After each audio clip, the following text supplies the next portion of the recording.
can get me one as well.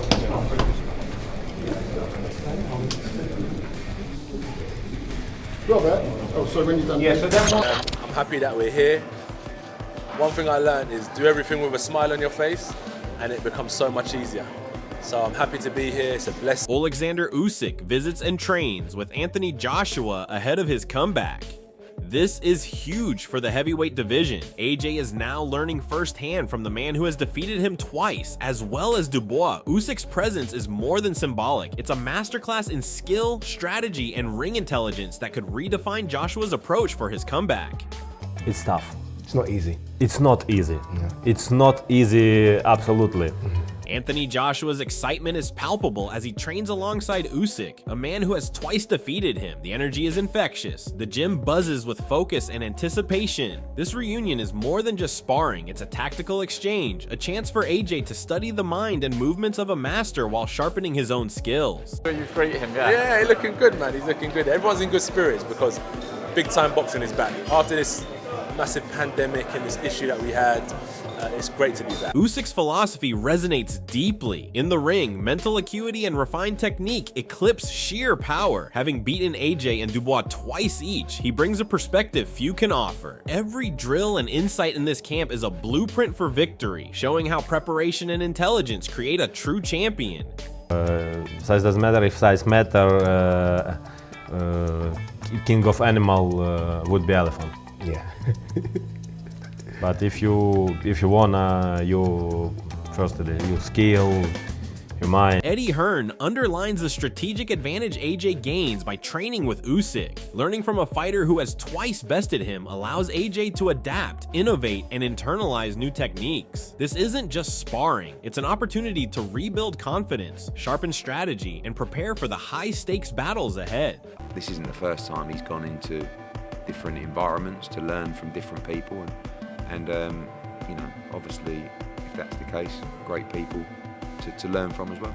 Tyson Fury's chaotic reaction highlights the drama surrounding AJ's camp visit with Usyk. Fury's words may be messy, but they reflect the anxiety and rivalry in the heavyweight division. AJ teaming up with the man who twice bested him clearly shakes the boxing hierarchy and fuels the ongoing debate over strategy and comebacks. Usyk, you little shithouse. Talking shite, I'm afraid you'll put me fist right for the side of you little sausage.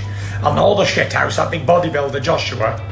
That's a proper shithouse, that is. That's had the contract for I don't know how long, and ain't signing it.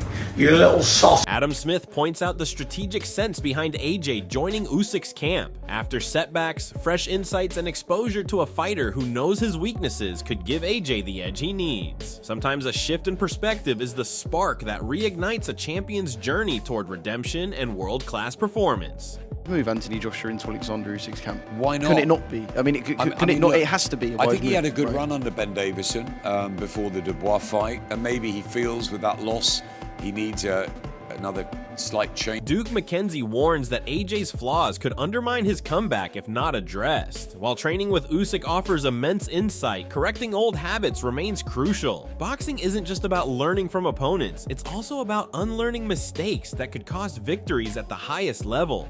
AJ's got some terrible habits, needs to get himself a proper old school coach, in my opinion, who's going to school him if he's going to have any chance of continuing in the sport of boxing. But you know what, I kind of fear for the guy more than want him to actually continue. AJ's hunger to learn his clear training with Usyk allows him to absorb first-hand knowledge from someone who twice dominated him. Smith emphasizes that a sponge-like mentality is vital for a comeback. This camp isn't just training, it's a masterclass in adapting, improving, and reclaiming the heavyweight spotlight.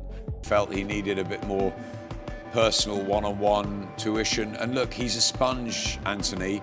He's always said that he's always learning, and to go to the team where he tried twice to get the better of Oleksandr and couldn't.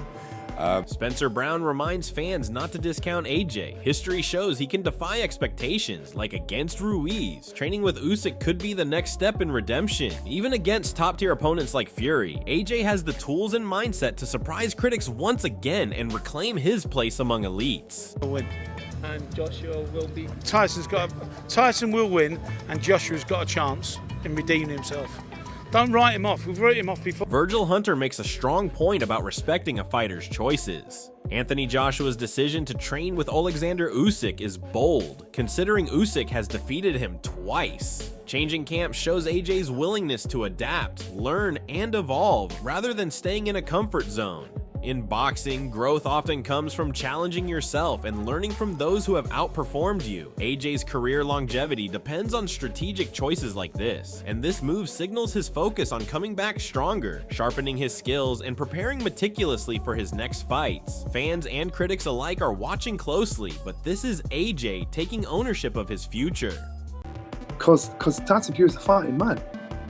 So I know Dylan White is nightmare to everybody. You never know. Right now, people are thinking, yes, I know how to take that boy out. It's the same shot Anthony Joshua took him out with, and Pulev took him out, Povetkin took him out with.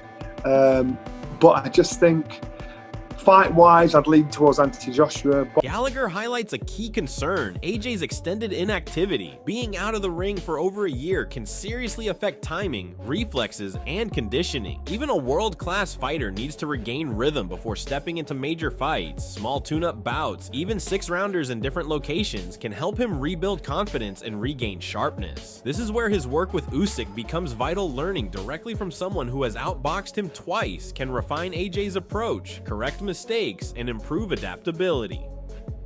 Strategic camp changes combined with gradual fight reintegration could make all the difference. AJ's next moves will define whether he can reclaim elite form and compete with top-tier opponents like Fury.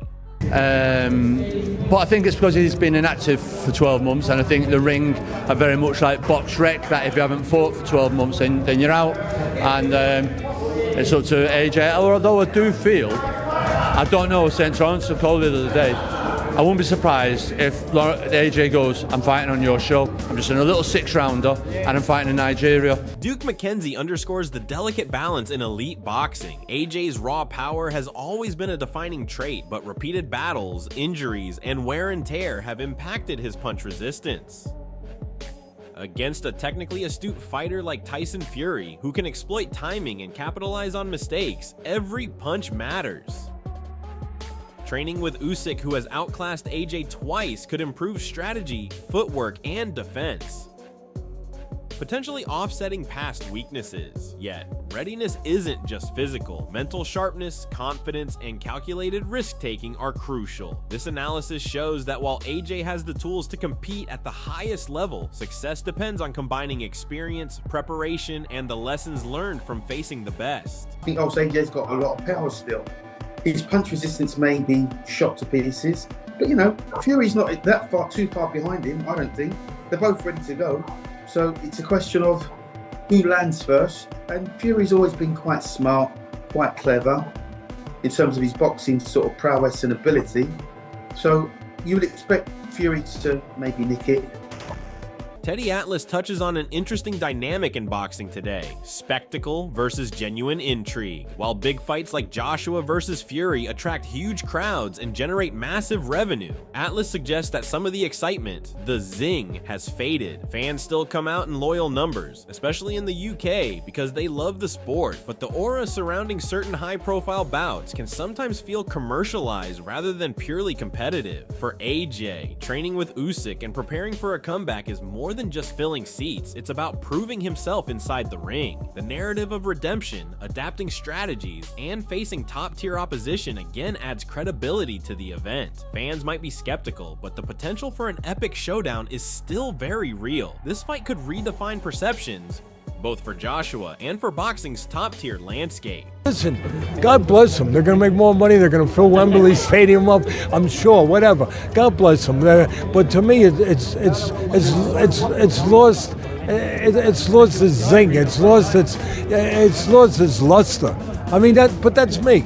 It's lost. The English fans are so loyal. They're such boxing fans. They're still coming. Hearn highlights how timing and planning are critical when both fighters have been inactive for over a year. The challenge isn't just stepping back into the ring, it's ensuring both are sharp, in shape, and mentally ready to deliver a fight worthy of their legacies. Joshua's camp now benefits from Usyk's input, learning from someone who has beaten him twice, while Fury is eyeing his own preparation carefully. Hearn's focus on a potential 2026 showdown frames the narrative. This isn't just a comeback fight, it's a chance to settle unanswered questions once and for all. Fans have been waiting, doubting, and debating, and now the stakes are clear. This is more than boxing, it's a defining moment for the sport and for these heavyweight icons. AJ is going to fight January or February, and Tyson Fury wants to fight before he goes back into the ring in a major fight, apparently.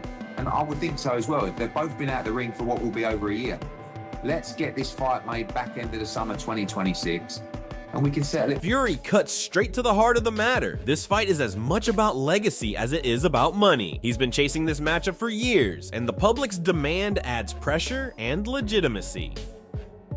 For Fury, Joshua is more than a name, it's a benchmark, a challenge that defines his era. AJ's renewed camp under Usyk adds another layer of intrigue because he's no longer the same fighter Fury faced previously. The mental game is massive here, as both fighters weigh past encounters, strategies, and adjustments. Fury's insistence on the matchup reflects a mindset that's focused on proving dominance and delivering the spectacle fans crave. It's a fight that can cement legacies, attract global attention, and settle debates that have lingered for years. Every press conference, every camp update now carries the weight of anticipation.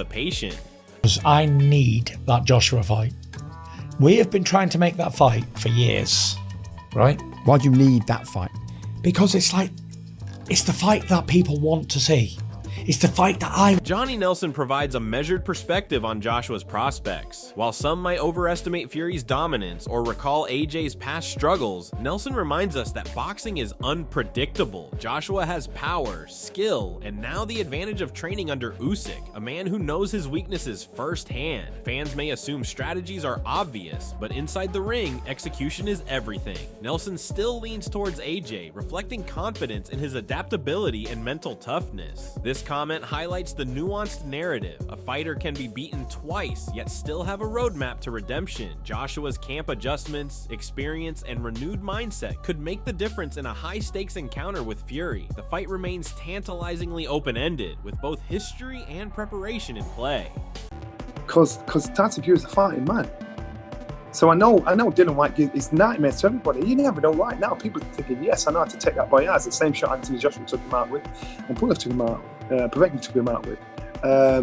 But I just think, fight-wise, I'd lean towards Anthony Joshua. With Usyk now joining Joshua's camp, the heavyweight landscape has shifted dramatically. Joshua isn't just training for a comeback, he's learning from a man who has beaten him twice and has proven himself against the very top of the division, including Fury and Dubois. This collaboration could be the edge AJ needs to refine his technique, sharpen his mind, and prepare for one of the biggest fights of his career. Fury has already made it clear he wants the matchup, and with both fighters hungry and the stakes sky high, fans are on the edge of their seats. Now it's over to you. Who do you think comes out on top? Will Joshua finally overcome the ghosts of past losses, or will Fury continue his dominance? Comment your predictions below, smash that like button if you're hyped for this showdown, and make sure to subscribe for every update from the world of heavyweight boxing.